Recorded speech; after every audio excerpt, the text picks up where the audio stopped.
Also like to thank Rabbi Panay for this invitation to share some Torah with you. Not sure what you'd like to talk about. Maybe if you have some questions, I'm happy to answer. But let me share with you an idea about Torah itself, which I hope you'll find useful, and perhaps useful if you work in Kiruv. I'm sure you all work in Kiruv, don't you? Don't you? Definitely, it's Pikuach Nefesh. I'm sure you all reach out to people in your community. You need material. You need to be able to show them the beauty of Torah and its relevance. So, let me build a picture of an aspect of Torah that is often not understood or wrongly understood. And my personal experience is that when you share this idea with people who are ready to begin learning, it has a very powerful effect.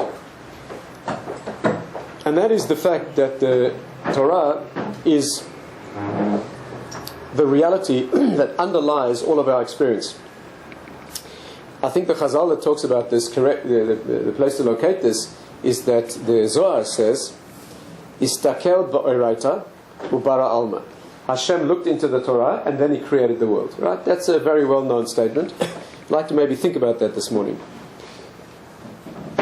Hashem looked into the Torah, and from that He created the world.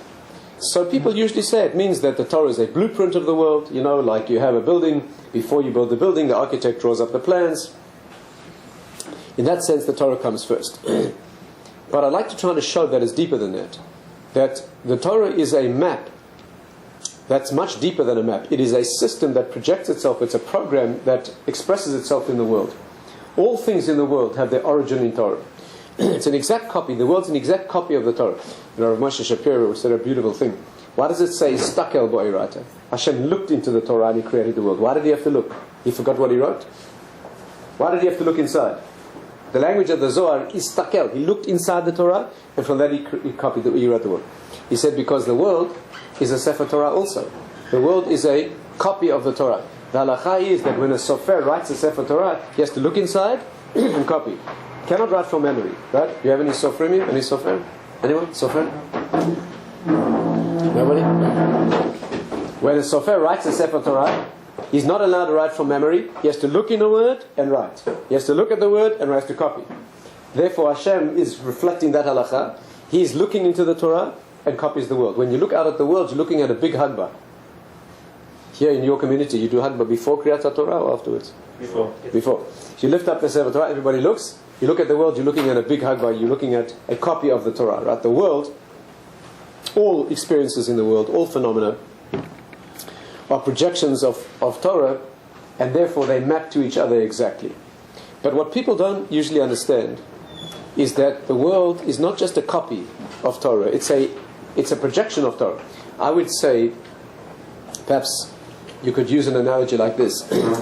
Let's say the genes, the genetic material in the body, copies exactly the information in the body, right? The genes have all the information of the body. If a person has blue eyes, then the genes will be coding for blue eyes. But here's the thing to grasp. The reason the person has blue eyes is because the genes look that way. In other words, the genes come first. Right? Let's say you take a person who has blue eyes and you examine some cells in their body and you find that the genetic code codes for blue eyes. Would you be surprised? No. Of course they look that way. That's why he has blue eyes. Stay with me. There's an amazing thought here. If somebody has blue eyes and you take his genetic material and you find that the genes code for blue eyes and you say, wow, that's amazing. He's got blue eyes, the genes agree. They don't agree. They're the reason that he has blue eyes. The genes come first. Of course, you have to know how to read genes. The genes for blue eyes do not look blue. You have to know how to read Torah. When you look in Torah, you don't see a picture of the world. You have to know how to decode the Torah. But it's genetic material. And therefore, when you look inside the Torah and you find something that describes the world perfectly and people get excited, wow, amazing, how did the Torah know that? I didn't know it. It caused it to be that way. I don't see any happy faces. Let's think this through. You'll see this is an amazing subject. If this doesn't change you, there's no hope for you. Okay? So let's think this through. Sometimes people make an amazing scientific discovery, some incredible discovery in science, and then they see that the Torah said that thing originally. People say, amazing! How did the Torah... No. The reason it's in the world is because the Torah was written 2,000 years before the world, right? Black fire on white fire. 2,000 years before the world. So whatever's in Torah projects itself into the world. The world has to be that way. Let's take another example. Imagine you went to see a movie, right? Imagine there was a movie kosher enough to go and see. There hasn't been since 1950. The last kosher movie ever made was in 1950. It's a very good movie, by the way. But that's another story. Anyway, with the Torah theme, actually, also. But be that as it may, if you go and see a movie, what are you watching? You're watching images on a screen projected from a film. Right? So let's say you're watching the screen. And you are a seeker for the truth. You climb up in the projection room and you find a film with pictures, and you see the pictures are the same as what you saw on the screen. You say, wow, amazing. No, it's not amazing. That's why what you saw on the screen was there, because it's on the film. By the way, the film is also an illusion, because it's pictures of another time and place. In Kabbalah, it's written that the world is many steps removed from the point of origin. You couldn't get further. The world that we live in, called Asiyah, that's the world that we inhabit here, the practical world, is as far as it could be from the source. But it's an exact copy. One day when you meet those people, you see those places, you'll recognize them, because you saw them in the movie, even though the movie is a complete illusion. One day when you leave this world and you go to enter a real world, you'll recognize what's there because of what you've seen here. You know, the Shloah Kadosh gives an amazing analogy for this. He says, why do we learn Kabbalah? I mean, you learn Kabbalah? You study Kabbalah? You study in college, you study Kabbalah? No, it's part of Torah, you know. Why do we study Kabbalah? You're Sfardim, aren't you? You should be learning Kabbalah. You know? Ashkenazim are afraid of Kabbalah. Sfardim are like that. He says, you know why we study Kabbalah? We study things that you can't understand. Kabbalah is the study of Yud Kei Vav Kei, of Hashem himself. You can't understand it. Why do you study something that you can never really deeply understand? Shlomo says an amazing thing. He says, imagine a group of people who are shipwrecked on a desert island. One day on that island, a child is born. So when the child grows up, the father says to him, you know, I want to show you something. And he takes on the sand and he scratches Aleph, Bet. He says, this Aleph, this is a Bet. The child says, what is this? The father says, this is Aleph, Bet. You learn this carefully, you learn this well. When we get back where we came from, you're going to find libraries of books. And in those books, all the wisdom of the world is written. And if you will listen carefully what I'm teaching you now, when you get back home, you'll be able to read all those books. Right now, the child takes it on emunah. It's Aleph, Bet, he doesn't know. But when he gets back where they came from, he'll be able to read the books. The Shlomo says, if you study Kabbalah in this world, it's Aleph, it's a Bet. When you get back where you came from, you'll be able to read. In this world, you're studying the elements. You're learning the principles. Right? When you have access to a higher world, you'll know what is meant. Vodka? Vodka? Thank you. Thank you very much. So, when you see what's on the screen and you go back and you look in Torah, you should not be surprised when you find that the Torah has all the information in the world. It's not surprising. The reason it's in the world is that. I'll give you an example. You know, there's a pasuk that talks about the Yam Shel Shlomo. You know, Shlomo Melech, he had to build in the Bet HaMikdash a pool. Right? Yam Shel Shlomo. Interesting. Much discussed in Kabbalah. But the pasuk that talks about in Divrei Yamim and also in Sefer Melachim, the pasuk says, how big must the pool be? So it says, V'kav shloshim ba'ama yasov oto saviv. That means there must be a line of 30 going around it. Umisfato ad sfato eser ba'ama. And from one lip to the other must be 10. First of all, the word kav, meaning circumference, we have a ktiv and a kri difference. You know, sometimes in the Torah you have a word that is written one way, but we have a Masoret, we say it differently. There the Torah writes it kavva. It's circumference. But we have a tradition, we say kav. So that Gaon of Vilna asked 3 questions about this pasuk. Question number 1. Why does the Torah write the word one way, but we say it differently? Why does the Torah say kavva, but we say kav? Always in a ktiv and a kri, there must be a reason why one thing is written, but we say it differently in the world. That's the first question. The second question is, what's the second question? The pasuk says it must be 30 amot around and 10 amot across. What question does that raise? Think carefully. What's the first logical question to ask? The radius? So again? The radius? Well, the radius is 2 times the diameter, right? Here 5. That's right. So the diameter is 10. What's the first difficulty, the first problem to ask on that pasuk? No?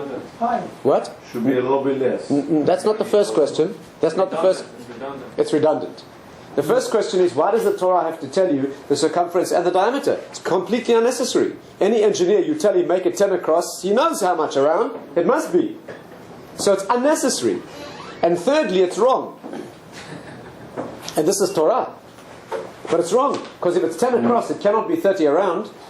Correct? Is that correct? Pi? If it's 30, if it's 10 across, it will be 31.5419, etc. around. This is Torah. How can it be wrong? Says the Gaon of Vilna. Take your calculator, says the Gaon, in case you don't believe me. You know, the Gaon was a famous mathematician. Not only was he a Gadol in Torah. And he says, take kava and kav. Let's see the difference. Kava is 111. Divided by 106. Because because you have the ratio of these 2 words in the Torah. Multiply that by 3. Because for every 1, you have 3 around. And you get 3.14159, etc. pi to many, many decimal places. Says the Gaon of Vilna. The gematria tells you exactly what a circle is. But the expression, we have approximation. Says the Gaon. This is where the Torah tells you how accurate you have to be when you do a mitzvah. After all, you have to know how accurate. When you make tefillin, you have to be square with the naked eye, with a pencil, with a micrometer, with electric. How do you? It's about a 3% error. What do you have? Something written in Torah mathematically exactly in gematria, but in expression, approximation. Now, it's about a 3% difference. Now, that's a long discussion, very interesting subject. But people say, "Whoa, wow, the Torah knew pi. The Torah knew the ratio of..." No, the Torah said this before the world was created. When circles are created in the world, they have to look this way because the Torah says so. Yeah, I don't see enough happy faces. Let's take another example. Another example. You work in Kiruv, right? You work with people. You come to a Jew on the street, and he's resistant. He doesn't want to. You tell him, Torah min hashamayim. He said, it's all practical. Do you know why we Jews, we eat kosher food? Food that is kosher? Because unkosher food is unhealthy. You ever heard that? If you say no, you're lying. You never heard that argument? Rabbi, you know why the Jews eat kosher food? Because it was unhealthy. Shellfish that we're not allowed to eat, that swims around the bottom of the ocean, absorbs all the schmutz, all the dirty stuff, it gets all the hepatitis viruses. You eat that, you get very sick. The Torah knew that and says don't eat that. Or pork. Why don't Jews eat pork? Pork has tapeworm. Very bad, very, very serious health risk. The Torah says don't eat it. And therefore, it's all practical. Of course, the next stage in that discussion is always, but today, it's not a problem. Because today we can test it and we can see if it's healthy. Nonsense. Garbage. The reason we don't eat unkosher food is because that's spiritually problematic. There's a reason that harms your neshama, right? It's metamtem et alev. It's not because it's not kosher. But what? See, they think like this. Why is pork unhealthy? Well, I guess it just evolved that way. It just happens to be. Then comes the Torah and looks at it and says, unhealthy, don't eat. No. The Torah was written before that animal was created. And therefore, the reason that pork is unhealthy is because the Torah says so. In other words, it's not that this is an unhealthy fish. The Torah says don't eat it. No, the Torah says don't eat it. It's an unkosher fish. So when that fish finds himself being created, he says to himself, I'm a tamei fish, I better swim around in the schmutz. Are we getting somewhere? Yes. The reason that he's unhealthy is because he's unkosher. He's not unkosher because he's unhealthy. First comes the spiritual quality. And then the world, reflects that. And therefore, whenever you're looking at something in the world, you're looking at an expression of Torah, that comes first, right? That projects itself into the world. I'll give you another example. Sometimes you run sometimes a seminar for Kiruv, a Shabbaton, a program. Sometimes they have these programs. And they bring the people proofs that the Torah is min hashamayim. Right? So here's one example. It's a beautiful example. The Gemara uses this example itself. The Torah says that there's only 4 animals with simanim of kashrut in a certain way. For an animal to be kasher, it means to have a split hoof and to chew the cud. Correct? It says that there's only 3 animals in the world that have no split hoof and they chew the cud, and there's only one animal that has a split hoof, does not chew the cud. One siman. Correct? Mm-hmm. So the Torah lists these 4 animals. The Gemara says if you read that pasuk carefully, you'll see that there are only 4. There's only 4 animals in the world like that. Says the Gemara, how could a human being have written that? How could a human being ever have written it? How could Moshe Rabbeinu ever write 3,200 years ago? There are only 4. How do you know? Do you hear the proof?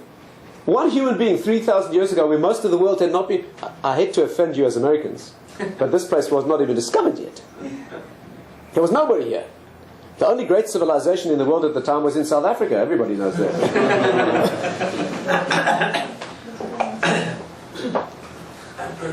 Absolutely. Persia was the center of the cultured world at the time. But most of the Earth's surface not been explored. So how could any human being write that there's only 4 animals? How did he know? And to this day, no animal's been discovered like that. But it's wrong. It's not because Moshe Rabbeinu knew. It's not because the Torah knew. It's because the Torah said that before the animals were created. There can be no other animal like that because the Torah doesn't say so.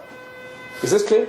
2,000 years before the world was created, the Torah mentions 4 animals. When the world's created, there can only be 4 animals because what's on the film is on the screen. What's on the screen is on the film. Do you know that Hebrew is the only language in which the word for a word, davar, is the word for an object? Davar. Why? Because every word of Torah, davar, is a davar in the world. How did Hashem create the world? He spoke it into existence. He said the davar word and it became the davar object. That's why it's called Lashon Kodesh. In other languages, the word doesn't mean what it says. You just agree on that word. In Lashon, there's an argument why Hebrew is called Lashon Kodesh. In Kabbalah, it's called Lashon Kodesh because the word means the thing. If you know the word, you know the thing. If you know the thing, you know the word. Avraham Avinu figured out the whole Torah from the world. Shlomo Melech figured out the whole world from the Torah. The Midrash says that he planted crops in Yerushalayim that do not grow there. How? Because he knew the lines that run from Yerushalayim to every place in the world that they sustain, and on those lines he planted the crops that grew there, they grew here. He knew the world from the Torah. If you know the word, you know the thing. If you know the thing, you know the word. The Rambam says Hebrew is called Lashon Kodesh because it's clean. You cannot curse. You cannot be vulgar in Hebrew. If you want to talk about naked parts of the body or physiological functions that in other languages are curses and swear words, in Hebrew there's no words for that. If you want to be really vulgar in Hebrew, you have to speak Arabic.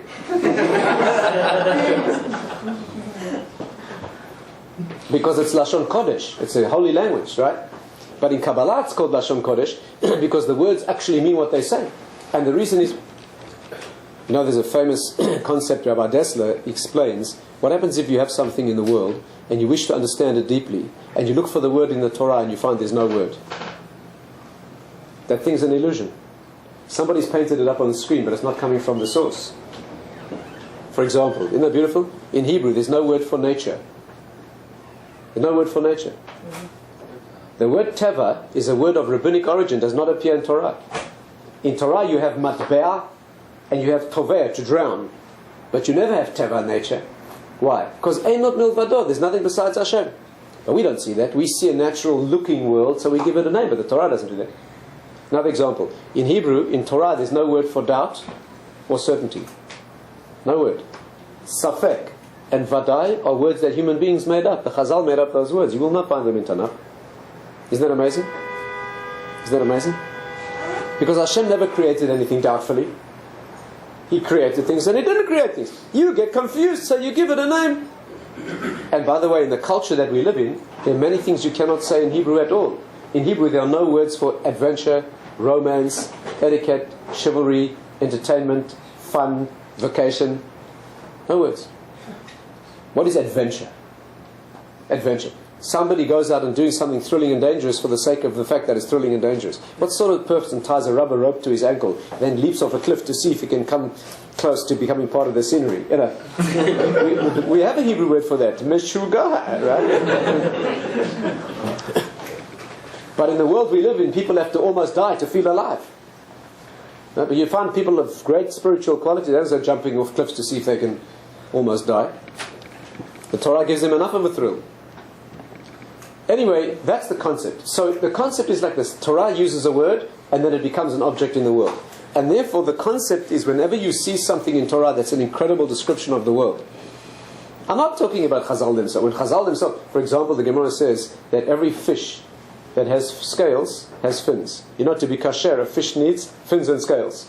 Chazal said, you will never find a fish. Can you imagine saying that 2,000 years ago? Even today we don't know that we've seen every species of fish in the ocean. They told you 2,000 years ago, you will never find a fish that has scales that does not have fins. Isn't that incredible? How do they know that? By the way, for homework, am I allowed to give homework? For homework, why does the Torah have to tell you both if you always have one with the other? Why does the Torah have to tell you that to be kasher, the fish needs scales and fins? All you need is scales. Because as soon as you've got scales, it definitely has fins. Do you see the question? Why does the Torah have to specify both of those? When your wife sends you to buy fish, she tells you, never mind the fins. As long as you see clean fish, cut with a cold, clean knife, you see the scales clearly, forget the fins. It doesn't matter. Definitely had fins. Definitely. So why did the Torah have to tell you both? Interesting question. You get that right, Rabbi Panay is going to buy you a whiskey. Huh? Cocaine, whatever you're into. But the Torah, when it describes something in the world, is not describing, it's predicting. That comes first. Okay, now, let's take the next step. So far, so good? Here's where it gets interesting. Where is this Torah? Where is this Torah that describes the world and actually creates the world in its image? The answer is incredible. The answer is Torah Sheba'al Peh. Because the Torah means to us what the Torah Sheba'al Peh says it means. Right? Lo b'shamayim hi, the Torah is with us. And what we say, when we create an issue in Torah, when people of sufficient greatness in Torah create something, then that is Torah. And if that is Torah, then it creates the world. That means, if somebody great enough in Torah comes to a certain conclusion about the world must look that way. Yerushalmi has an example of a human body that changed because the Chachamim made a certain decision. Do you know about that? What's the source of this? The Gemara says like this in Baba Metzia. The Gemara says that one day in Yavne, the Chachamim were arguing about a certain kli, and there was a majority opinion led by Rabbi Yeshua, and they held a certain way. Rabbi Eliezer HaGadol was their teacher, and he disagreed. There was a big argument going on, right? And he was in the minority, and he explained what he said. They did not agree with him in the majority. Came time for a vote. The vote was in the majority against him, and he was about to be outvoted. When you've tried to put across your position, and the majority is against you, you've only got one solution left. What is that? Well, prove your point, right? Prove it. So he tried to explain, they couldn't understand. So he said, if I'm right, I want that tree to get up and walk. So the carob tree got up and it walked. They looked at the tree and they said, we don't ein mavi'in raya min hakruv. We don't bring proofs from carob trees. He said, if I'm right, I want that amat hamayim, the stream of water, to flow backwards. The water turned around, it flowed uphill. They said, we don't bring proofs from streams of water. He said, if I'm right, I want the walls of the Bet Midrash to cave in. The walls started collapsing. Out of respect to him, they collapsed. Out of respect to Yeshua, they remained suspended. The Chachamim looked at the walls and they said, we don't bring proofs from the walls of the Bet Midrash. He said, if I'm right, I want a voice to be heard. And they heard a voice. You know whose voice? And the Bat-Kol said, what do you want from him? He's right in everything that he says. Amad Rabbi Yeshua al-Raglav. And he stood on his feet and he said, Lo b'shamayim hi. Torah's not in heaven, and they outvoted the voice. After that, one of the Chachamim saw Eliyahu Navi, and he said to him, what was Hashem doing when we took that vote? He said, Hashem was smiling and saying, Nitzchuni banai, Nitzchuni banai. My children have defeated me, my children have... What is going on? Talk about Reform Judaism? Talk about backing your own religion? Lo b'shamayim, which means that the Torah is with us. Which means the way we form and understand and create Torah, that's the way the world must look. Amazing thing. How does that work? Question 2 for homework. Fascinating question. The Arizal analyzes this Gemara. And he has a question on this Gemara. What would you ask as difficult on this Gemara? There's many things to ask, no? You know what the Arizal question is? Why does it say Amad Rabbi Yeshua al-Raglav? Who cares if he was standing? Sitting, standing, what's the difference? Why does it say Amad al-Raglav? What does that mean? That's his question. He has an amazing answer to that question. Now's not the time to go into it. But look it up, amazing discussion. But, Lo B'Shamayim. What does Lo B'Shamayim mean? It means that we have Torah, and the way we create Torah, that's the way the world looks. Let me give you a couple of examples. This is really amazing. Give you an example. The Gemara says that there was a man called Reb Nechunya Chofer Shichin. He lived in the time of the Mishnah, and his special mitzvah was he used to dig wells of water for the Jewish people, the Olei Regalim, the people who went to Yerushalayim, that they should have water on their journey. He dug wells for the Jewish people. One day, that was in the time of Rabbi Chanina ben Dosa. Rabbi Chanina ben Dosa was the great tzaddik and gadol ador, and in his day, Rabbi Nechunya was the man who used to dig the wells. One day, Nechunya Chofer Shichin, his daughter, fell into a well, and she was drowning. Some Mefarshim say it was one of her father's wells. They couldn't reach her. She was underground, and she was drowning in the water, and a person could only survive in that water for 3 hours. And they couldn't reach her.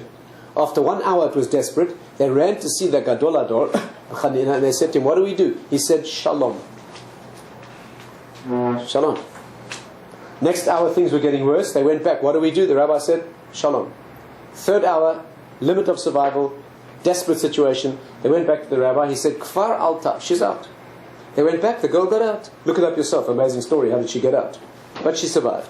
They went back and they said to him, "Rabbi, are you a Navi? How did you know that she'd be okay?" Listen to this. He said, "I'm not a Navi and I'm not a son of a Navi. But kach amarti belibi." Listen to these incredible words. "But I said to myself, is it possible that a man should labor in a mitzvah and his daughter will come to harm in the same area? It's not possible. This man provides water for the Jewish people. Is it possible that his daughter is going to drown in water when that's his mitzvah? Impossible." Afal Pikain, says the Gemara, met beno betzama. This man, Rebbe Chunyan Chofer Shichin, later he had a son who died of thirst. Difficult? Says the Gemara, what's going on? You said the man had a special schut because of his mitzvah. How come he said, because when the boy was dying of thirst, it says, Svivav Nisaramot. Around Hashem it's very stormy. That means people on a very great spiritual level, they judged very, very narrowly. And therefore the din was very sharp against him. The boy died. End of Gemara. Weird. So the Shita Mekubetzet asked the following question. What's going on? If the man's schut was enough to save the daughter, why did not save the son? And if the Midat ad-Din was so strict with the son, then what saved the daughter? Obvious question. Listen to his answer. He says the answer is this, that when the girl was dying in the water, Reb Chanina ben Dosa was alive.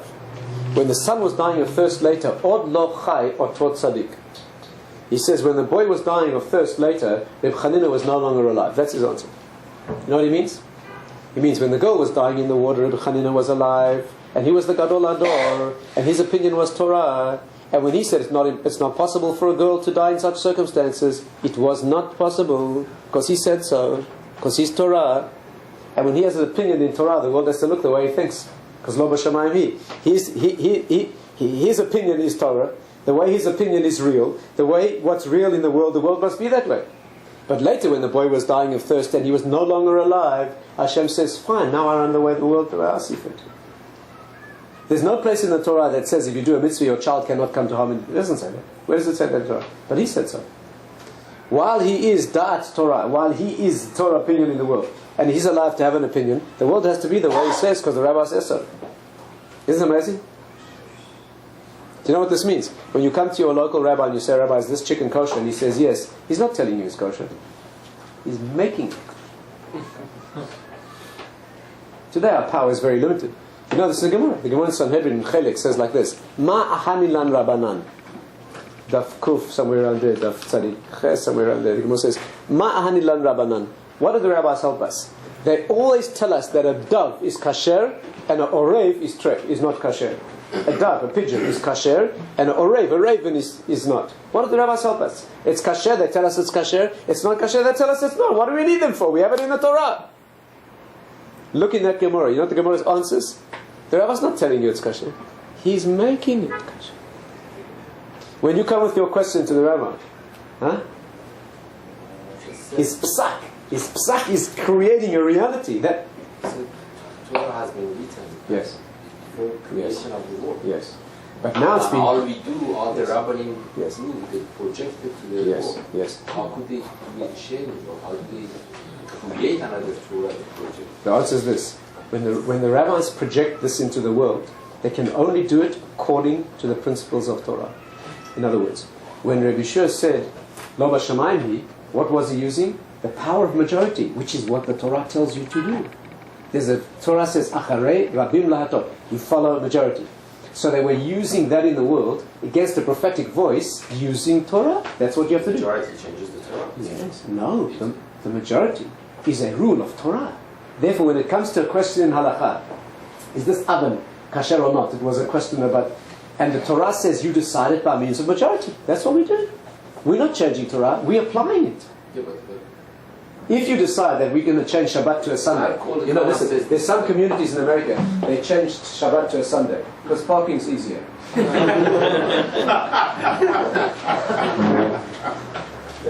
But when you apply the rules of Torah the way the Torah says, then you've... the Akiva says he's right, and the majority says no, you're wrong. So you have this. Hashem's giving a bat kol, right? But He's giving you a Torah also. And the Torah says use majority. The majority is more... Absolutely. Has more power. Yes, because Hashem says, I've given you majority rule, and lo b'shamayim hi. It's no longer in heaven, I've given it to you, it's yours now. So I'll tell you my opinion, but my opinion is not definitive. It's not going to be the one that... I told you not to listen to my opinion. You know, if a Navi would walk in here today and tell you halakha, we ignore him. That's the halakha. We ignore him. It'd be very interesting what he says, but because that's not halakha. The halakha, you know, we say teku in the Gemara. Sometimes we come to a problem and we don't know the answer, we say teku. Teku means tishbi, yitaretz, kushiot v'abaya. That means Eliyahu Navi, when he comes along, he's called Tishbi. Tishbi means the place that he came from. Why do we call him Tishbi and not Navi? Because if Eliyahu Navi comes and tells us halakha, we ignore him. If he comes as a Talmid Chacham and tells us, as a human being, we could do it. But if he tells us Navi, no, that's lo b'shamayim. It's amazing, isn't it? Is it the same way that you're supposed to put in cherem and put the in Baghdad? Yes. Rabbi Eliezer was put into cherem on that occasion. Let me give you another example. You can argue with this. I wouldn't be stubborn about it. I just want to get a way of thinking. Let me give you another example. The Gemara says like this. In the end of Yevamot, Gemara says, what happens if a person falls into water and the witnesses see that the man went underwater and he never came up? Is that presumptive evidence that he died? You hear the question? Normally, to testify that somebody died, the Eidim have to see him, they have to see his face, they have to testify that they saw the body. Which halakha depends on this? Can his wife remarry? You cannot let a woman remarry if her husband may be alive. So we have to see the body to testify. What if nobody sees the body? They see the man go underwater, they watch the water, number of time nobody could survive, he never came up. Is that good enough circumstantial evidence? Listen to this amazing thing. So the Mishnah says like this. The Mishnah says that according to the Torah, she can definitely remarry. Because they saw all the water, nobody could have survived, he never came up, she can definitely remarry. But there's a Derabanan that's more strict than that. You know, sometimes the rabbis come, they make a fence, they make something, a chumrah, they make a siyag, they make something to protect the Torah law. Are you familiar with it? In other words, you can't write on Shabbat. Rabbis say you cannot move a pail. One step away, more strict to keep you away from the halakha. So the Mishnah says like this. According to Torah law, the woman can remarry. But the Rabbanan said it depends what sort of water. Is it Maim sheyesh laim sof or Maim she'en laim sof? Maim sheyesh laim sof means it's water where you can see the edge of the water, like a pool or a lake. In those circumstances, she can definitely remarry. Why? Because we saw all the water. He never came up. He's dead. But Maim she'en laim sof, like the ocean, man falls off a ship, and we cannot see the edge of the water. It goes beyond the horizon. She cannot remarry. Why? Maybe he got sucked under the waves by a current, and he came up beyond the horizon. Maybe he survived. We cannot take a chance. She cannot remarry. Maybe the husband's alive. Is this clear? Listen to this question. One of the great Hasidic thinkers, Divrei Yecheskel, he asks this question. Amazing question. In the laws of Agunot, we never machmir. We're always looking for the kula. We're never putting chumrot. We're always looking for, we don't want a woman not to marry. We'll be as lenient as possible. The Rabbanan are never adding a chumrah to stop a woman marrying. What are they doing here? Hashem himself, the Torah itself says she can marry in all circumstances. Any sort of water she can marry. The husband's dead. No problem. Don't worry about it. Rabbi say, no. This woman can't remarry. If it's the ocean, she cannot remarry. Maybe you survive. What are they doing? What are they limiting a woman from remarrying when the Torah says it's okay? You hear the question? Listen to his answer. He answers this. When the man falls into the water off a ship, the Torah says she can remarry. You know why? Because he's dead. When the rabbis come along and say, no, maybe he survived, they just saved the husband's life. Because when their opinion is that it's possible to survive in those circumstances, it becomes possible. Because that's what they say. And if they make a halakha that a man could survive in such circumstances, now he can survive. Isn't that wild? And the Gemara says it happened. Rabbi Akiva fell off a ship, and all the Chachamim started mourning for him. And a few months later, he walked in. They said, what happened to you? He said, I grabbed a plank, I put my head down, each wave washed over me. It's a beautiful mashal for Jewish history. Every time they attack us, we put our heads down, the wave washes over, we survive. And I came up beyond the horizon. On that, the Gemara says, Kama gedolim divrei chachamim. How great are the words of the sages. It doesn't mean how great are the words of the sages that knew that a person could survive. It means how great are the words of the sages that made it possible to survive in circumstances where you couldn't survive otherwise. Isn't that amazing? So they were machmir because to survive the person? He says that chumrah made it possible that he could now survive in those circumstances. Change the nature. Huh? Change the nature. I wouldn't take this too far, but as a way of thinking, yeah. Does this halakha still apply? Yeah, absolutely. Which one? Of the one that yeah. So then, why is it that we say by Rabbi Chanina ben Dosa, once he passed away, Good that question. reality was... And I'll tell you the answer. The answer is like this. When Rabbi Chanina ben Dosa or any sage makes a law and it becomes halakha, but nothing, it survives in the world as halakha. When he has an opinion, not halakha, his opinion, he's alive. He says, I think a man cannot have a child suffer in an area he does a mitzvah. It's not halakha, it's an opinion. While he's alive to have the opinion, it's an opinion. When he dies, no more opinion. Are you with me? Again, when the Chachamim make a law about whether a woman can marry or not, that's a halakha in the world. Once it's a halakha psuka, it's a reality in the world, it becomes the world. When it's a Talmid Chacham's opinion, he's not making any laws in the world. He's the Gadol Ador, he thinks a certain way, the world is the way he thinks. When he dies, no more that way. Let me leave you with one final example. What happens when you have a machloket? Two different rabbis, two different opinions. It happens occasionally. I'm sure it doesn't happen in the Iranian community. Some communities you have an argument, two opinions. Which one is real? Which one is real? By the way, in answer to you, this is the reason why you're not allowed to ask different rabbis for their psak. You know that? You go to your rabbi, that's your psak. You can ask different rabbis' opinions, but if you ask for a psak on an issue, you cannot change after that because it's a reality. I think the ritual says that. It's a reality now. You can't ask another opinion. Let me give you an example. We'll finish with this unless you have any questions. There was a man in Israel, this must have been in the 1940s or 1950, he had a problem with his lung. A dangerous problem with his lung, and the doctors told him there's very little we can do for you, go to Europe. Some clinic in Switzerland, something, go to Europe. The man went to ask the Chazon Ish, great rabbi in Bnei Brak, he died in 1954. Rabbi, what should I do? Rabbi said, stay in Israel. Stay in Israel. The man stayed in Israel, he got cured. He said, Rabbi, was it the Kiddusha of Eretz Yisrael? What did you say? No, the Chazon Ish was famous, among many other things, for medical things. There was a little boy, 7 years old. This must be about 60 years ago. There was a little boy, 7 years old, he had a brain tumor. Israeli surgeons said it's much too dangerous to operate. The mother took the little boy to the Chazon Ish. He looked at the child. He said, give this diagram to the surgeon. He drew a picture of how to do the operation. I've seen the picture. I've seen the diagram. The mother took it to the surgeon. Now, doctors in Israel don't like to be told what to do by rabbis. Brain surgeons definitely don't want to be told what to do by rabbis. But he looked at the picture and said, this is the only way to do it. I never would have thought of this. Operated, the boy survived. Okay? I know somebody, a rabbi, who has a friend who's a friend of that doctor, and he said he was one day sitting in a cafe in Tel Aviv, and the doctor said to him, Rabbi, you know, the Chazon Ish knows more Torah than me. I know, I understand, but how does he know more brain surgery? You know, that little boy survived, and he died a couple of years ago, like 50 years later. And the family printed the picture, that's where I've seen it. The family published the letter of the Chazon Ish with a diagram. Right, so I've actually seen the picture. Anyway, so the Chazon Ish was famous for that sort of thing. So, can I tell you one more story about the Chazon Ish?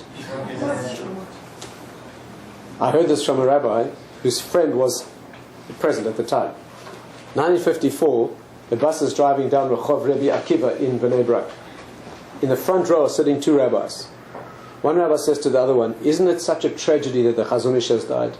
We've lost him.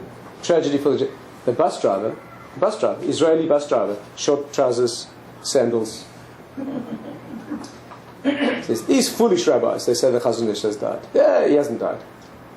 I said, excuse me, everybody knows Chazon Ish died. Everybody went to his levaya, hundreds of thousands. Yeah, he hasn't died. So I said, what are you talking about? He said, I'll tell you, but only if everybody agrees I stop the bus. This is Israel, right? So, everyone agrees. Pulls the bus over to Rehov Rabbi Akiva. Bus driver turns around and he says, I'll tell you, a few years ago my daughter went into labor, having a baby. I'm a driver, I have a car. They called me, I rushed to the hospital. She went in to have the baby. Suddenly a nurse runs out and she says, it's an emergency. We don't think the baby's going to survive. Your daughter's in great danger. Sign quickly for operation.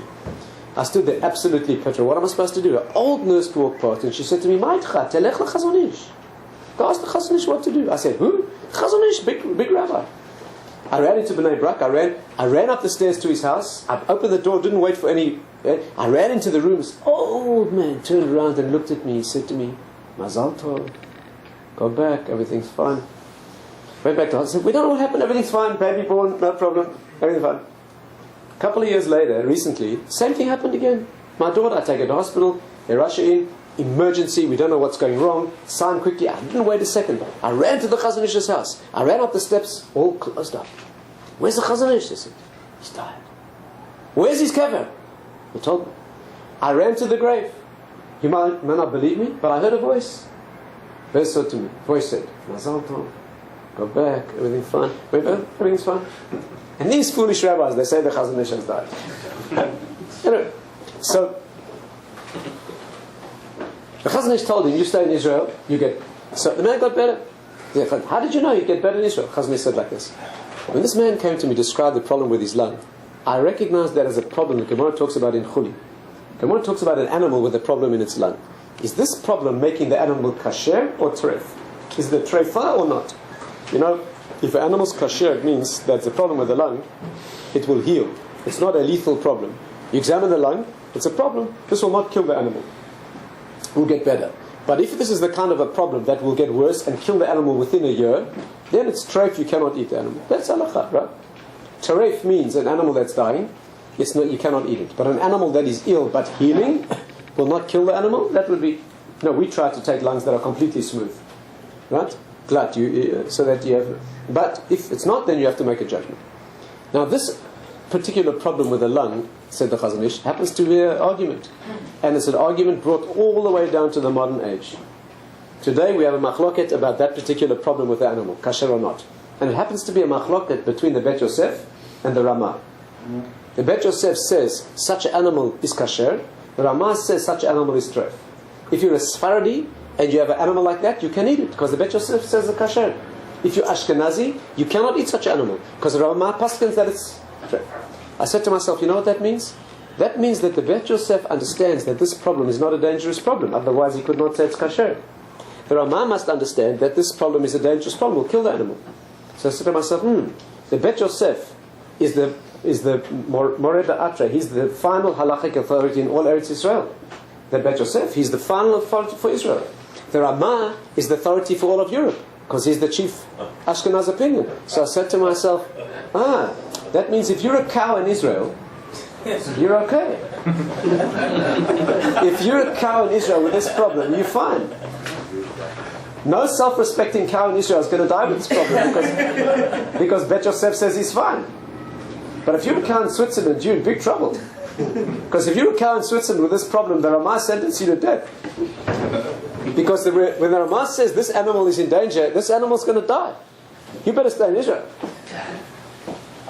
And therefore, Chazed Chaznish, I looked this up in the Shulchan Aruch. Yeah, it's very simple. The reality is formed by the opinion.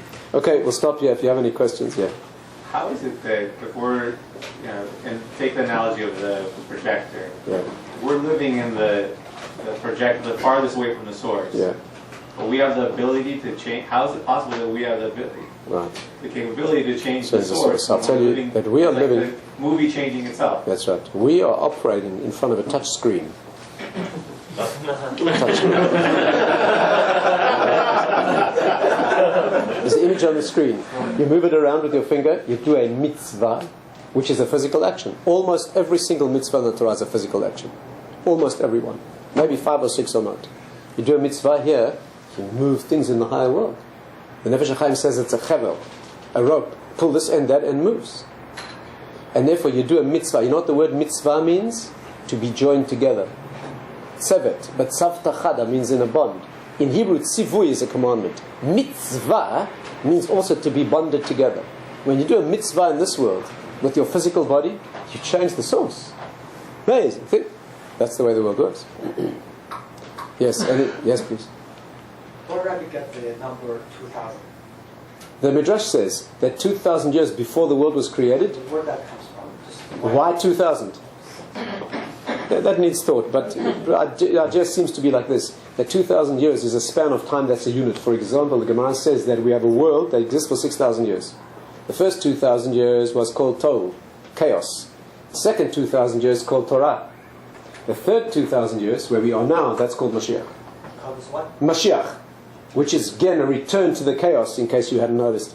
Okay, so you have a 2,000 year period is a significant space of time. Torah is called 2,000 years. So again, 2,000 years before the whole program began, there was the root of Torah in the higher worlds. Something along those lines. We have 974 generations. Yeah. Yes. How does it? That's a different question. That is not when the Torah was written. That was the Arizal. The Gemara says, also in Chelik and also in Tehillim, that there's Taf Kuf Ayin Dalad Dorot. There's 974 generations of neshamot, souls that were created before the world. They were very evil and they died. They all died immediately as they were created. And after that, you know where the source is? Because in Tehillim it says, Davar Tziva le'elef dor.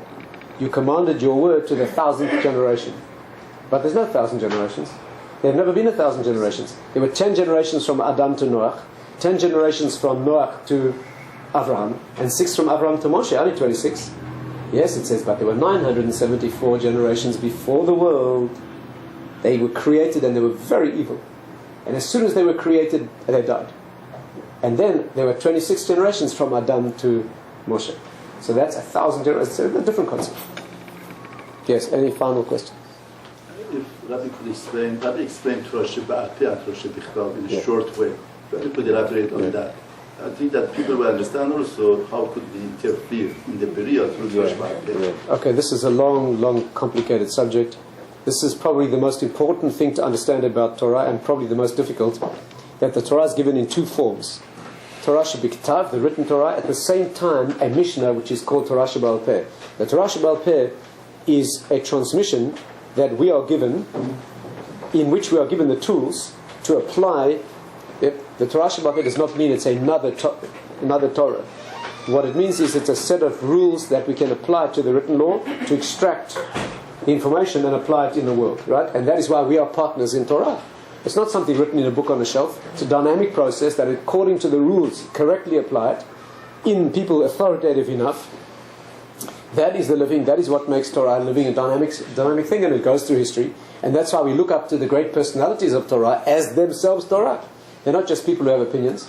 They themselves, in the hearts and minds, right, of the sages, of this is also the secret why you can have elu va'elu divrei Elokim Chaim. You can have 2 different rabbis, 2 different authors in the Mishnah, completely radically opposed opinions, mutually exclusive, they're both true. Why?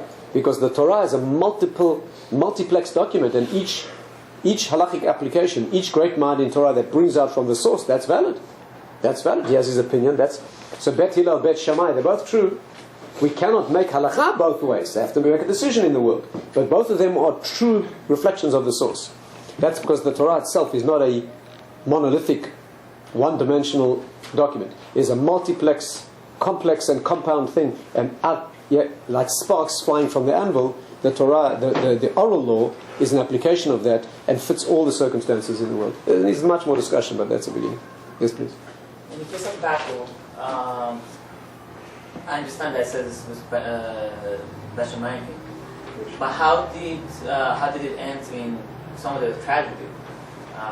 In the case that because Rabbi Eliezer would not accept the rule of the majority, so they put him into Cherem, and they never spoke to him, and virtually till the day that he died. But Rabbi Eliezer's Tachnun caused. He was very, very great. He was Rabbi Akiva's Rabbi. What can I say? It was a tragic situation, of course. That was a result of this. But the fact remains, there were two opinions, and the halakha goes with majority. Even though he was greater than them, he didn't accept it. His opinion was, you don't use a majority when I'm right. You only use it, yeah? How could it go with that? It's just the version that goes with majority. I'll give you a mashal. You hear his question? How could he say that you must follow me against the majority? He knew that the Torah says you follow majorities. He has a beautiful mashal. There was a great rabbi called Rabbi Yonasan Ebershitz, great Ashkenazi authority. As a child, he was a genius.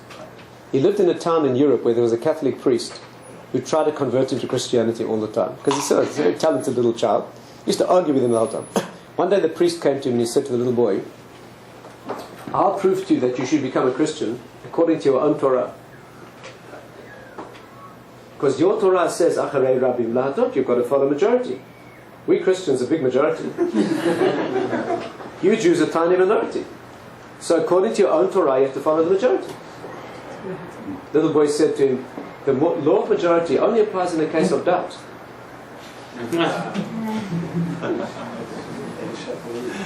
You guys can be the majority, but you're wrong! It's relevant to majorities. You can't vote that 2 and 2 is 5.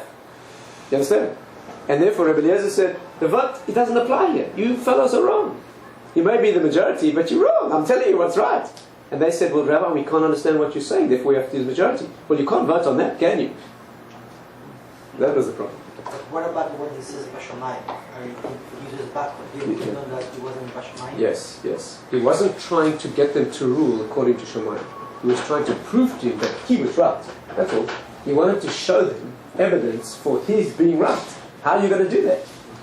So he showed them that his view accords with the reality in the world. That's With all the we do not go according to the sin or the bad. true. Listen well. He wasn't expecting them to rule according to the nace or according to the voice. All he wanted them to see was that his human opinion was right because it accords with the reality in the world. And they said, but Torah Shabbat has to go through the hearts and minds of those who understand it. And if we can't understand what you're saying, we acknowledge that you're right. We're not idiots, we see this, but we don't understand it. The halakha has to go the way the heart and mind of the chacham understands it. You understand? And even if it's less, even if it's lower, the halakha is the way we understand. And it has to be understood. And that's why the work in Torah Shabbat is to become deeply capable and to understand deeply. It's not to blindly accept. It's not the idea. The idea is you have to evolve it yourself. You have to become imbued with Torah to the level, right, that is actually a function of your heart and your emotions. Yes. How does that apply to today? I mean, the idea of building or ruling, or was it only in the case of Gidolim and Nevim that they were able to? No, it applies throughout history, but our power gets less and less and less. Today we are called Ikvete de Mashiach. That means our power today is like the thick dead skin on the bottom of the feet. I don't mean to offend you, but that's all we are today. Today we're almost nothing. So today you have a psak halacha. It's a psak halacha. It is surreal. You can't move from it. But the power to change the world today, because of our kedusha being much, much less, because of Yeridat Adorot going down, today very limited, unfortunately. Nevertheless, that is the concept. Okay, thank you very much.